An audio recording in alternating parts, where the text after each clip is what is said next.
I can rewrite it into a cleaner, more engaging narrative while preserving the emotional arc, improving pacing, and correcting grammar and repetition. Hashtag the wedding I stopped paying for. My name is Evadne Harlow. I am 70 years old, a retired accountant, and a widow. My late husband, Harold, used to say that numbers never lie. People do. Circumstances do. Excuses certainly do. But numbers always tell the truth in the end. After he passed away, my life settled into a quiet routine. I woke early, watered the geraniums on the porch, balanced the checkbook I still kept out of habit, and filled my days with small acts of order. Keeping things organized was my way of keeping grief contained. One rainy morning, while trimming a dying leaf from one of my plants, my phone buzzed in my apron pocket.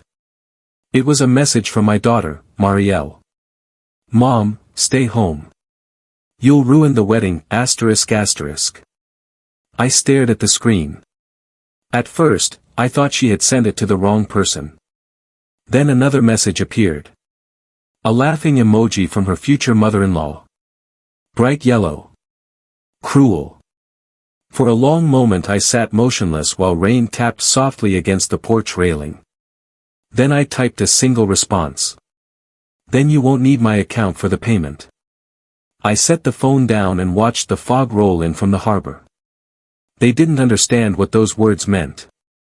Every major deposit for that wedding carried my name. The venue. The catering.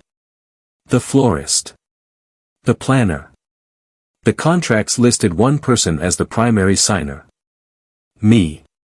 For years, I had paid to keep the peace. Whenever Marielle needed help, I opened my wallet. Tuition.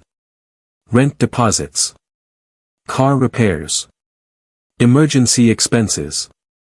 There was always a promise attached. Asterisk, "I'll pay you back." Asterisk. She never did.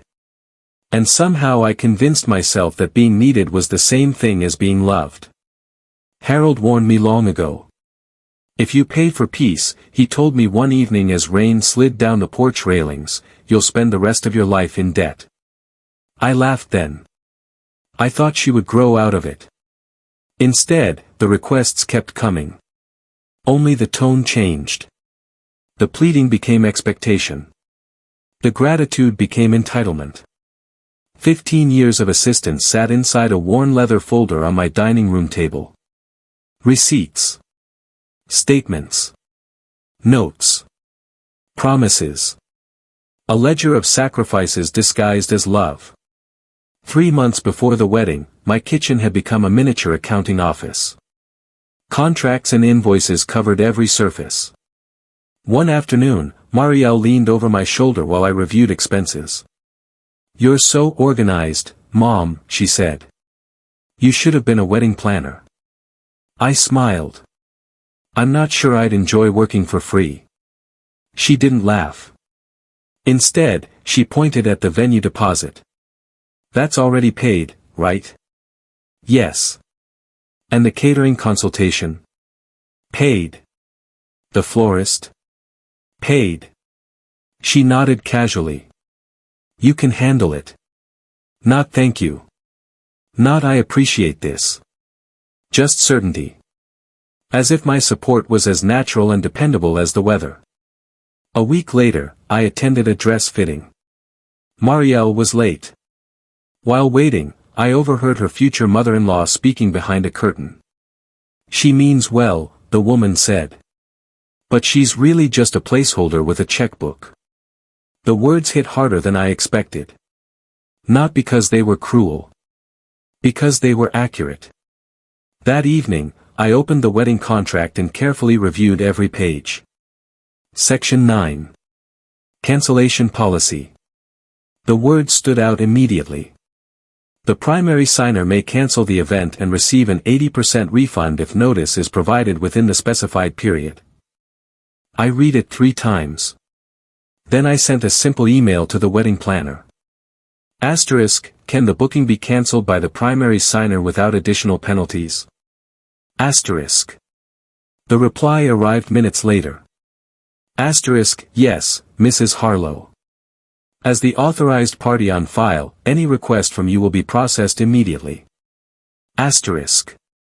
I sat alone in the glow of the laptop screen. Relief arrived first. Then fear. Not fear of losing my daughter. Fear of finally stopping. For years, I had asked permission before protecting myself. This would be different. 12 days before the wedding, I made the call. I'd like to cancel the venue reservation. There was a pause. Then professional confirmation. Within minutes, the cancellation was complete. The refund was processing. The contract was void. The wedding they had planned around my wallet no longer existed. My hands didn't shake. Neither did my voice. For the first time in years, I felt steady. The next morning, I emailed 2 old friends, Carla and June. They had eloped years earlier and never celebrated with family.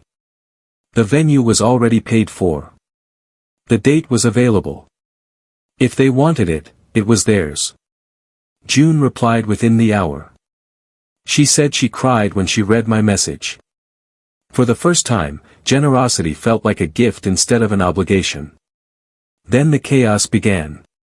My phone exploded with messages. What did you do? The venue is cancelled. Answer us right now. Calls followed. Voicemails. Accusations. Outrage. I answered none of them.